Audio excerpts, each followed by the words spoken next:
For years, landowners have let domestic livestock graze in hardwood forests because the woods are cool in summer and sheltered from wind in the winter. Although it may seem like a good idea, grazing damages the forest, wildlife, and soil resources. George Barnett raises cattle and grows trees. Let's hear what he has to say about unrestricted grazing. I, as a forester, like to see, and of course you as a landowner managing your timber resource likes to see, it's a nice young stand of black oaks that's coming on. It's doing quite well. How does this area differ than some of the other areas on your property where the cattle have access?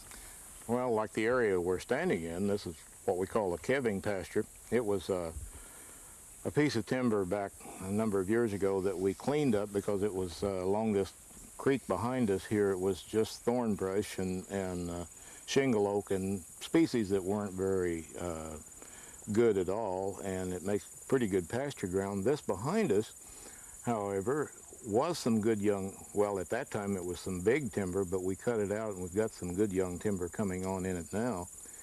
We try to prevent the cattle from going back in there for two reasons. One, we don't want the timber destroyed, and secondly, we have no control over the cattle at all if they're back there in the woods. And we use this area here to calve in, so it's very important to us to have complete control of those cows.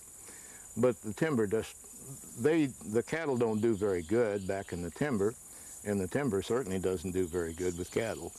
So we leave a lot of spots of timber around in our pastures for shelter, but we don't depend on it for timber purposes at all. After years of unrestricted grazing, the forest begins to change. Livestock eat the young seedlings and saplings. When the trees are harvested, there are no young trees to take their place. Livestock do have discriminating taste buds when it comes to trees. Oaks are usually the first to go. Hickory seedlings are apparently less tasty and are more apt to survive. They also handle soil compaction much better. Livestock avoid honey locust thorns, but will eat the seed pods and spread the undigested seeds everywhere. Hungry livestock eat everything within their reach, causing what is called a browse line that is easy to see. Wildlife that need low-growing plants for food and cover have difficulty surviving under these conditions.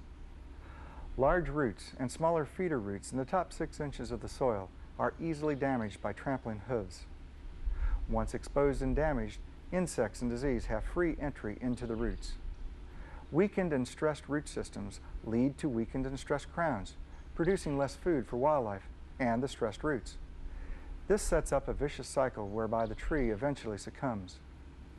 Research foresters from the University of Missouri's Center for Agroforestry are investigating controlled silvopasture grazing systems where the woodlands are thinned, allowing sufficient light on the forest floor to support grass, and limited numbers of livestock are quickly rotated on and off the wooded paddocks.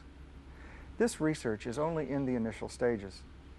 Data will have to be collected and analyzed before any recommendations are made to the landowner. But for now, as George pointed out, livestock shelter needs can be met by limiting use to small areas of your woodland that are not prime timber sites. Fence livestock out of your woodland if you expect to grow high-value trees and produce quality wildlife habitat.